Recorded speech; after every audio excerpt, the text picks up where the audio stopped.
Beneath the bustling city of Chicago lay a house of horrors, a place where screams were silenced and bodies vanished. The man in the house was a master of deception, a charmer who preyed on the vulnerable. He created a world of horror within the walls of his own home. This is the story of an evil man. Today on Bloodspot, we talk about the infamous H.H. Holmes. If you enjoy true crime stories, Bloodspot should be on your subscriptions list. You don't want to miss any episodes, so hit that button and buckle up. Herman Webster Mudgett, later known as H.H. Holmes, was born on May 16, 1861, in Gilmanton, New Hampshire, into a wealthy family. From an early age, Holmes displayed signs of exceptional intelligence and a deep fascination with medicine.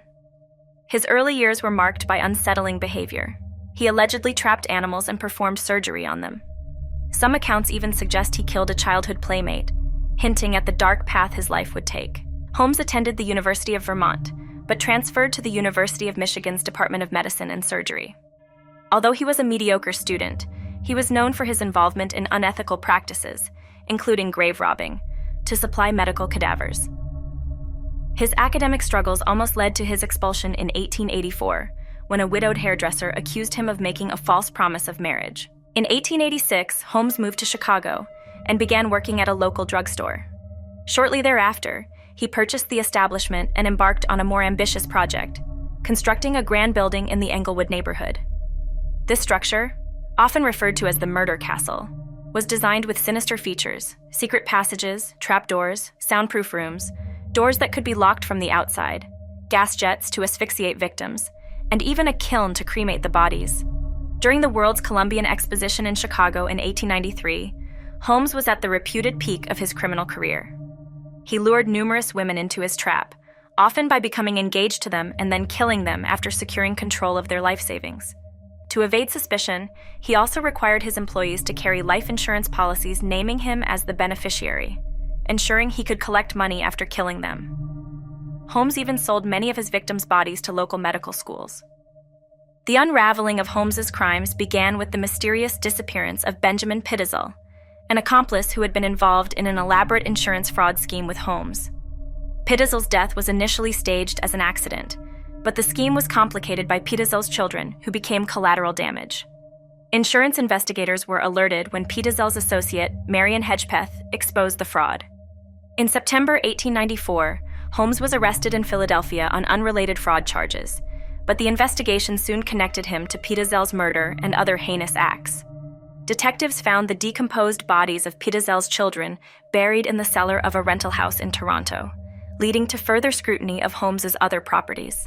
Detective Frank Geyer, who led the investigation, traced Holmes's movements across several states, revealing a pattern of deceit and murder. The media's sensational coverage added to the public's horror, exaggerating the grotesque features of the Murder Castle and the scale of Holmes's crimes. Holmes confessed to 27 murders, although he later inflated the number to over 100, and some researchers believe the true number could exceed 200. Among the confirmed victims were Julia Smythe and her daughter Pearl Connor, who vanished in December 1891, and Emmeline Sigren, a secretary who worked for Holmes. Each disappearance and subsequent discovery of bodies added complexity to the case, revealing Holmes's ability to deceive and manipulate those around him. On November 17, 1894, Holmes was captured in Boston following a nationwide manhunt. He was charged with multiple counts of murder, including the concrete case of Pitezel's killing. During the trial, which began in October 1895, Holmes's chilling confessions and the grisly details of his crimes captivated the nation. Holmes's trial was a media sensation, with the details of his confessions dissected in court and public discussions. He was ultimately found guilty of Pitezel's murder and sentenced to death by hanging. On May 7, 1896, H.H. Holmes was executed by hanging at Moyamensing Prison in Philadelphia. His final moments were marked by a disturbing calmness. Holmes requested that his coffin be encased in concrete to prevent his body from being stolen, a sign of his paranoia even in death.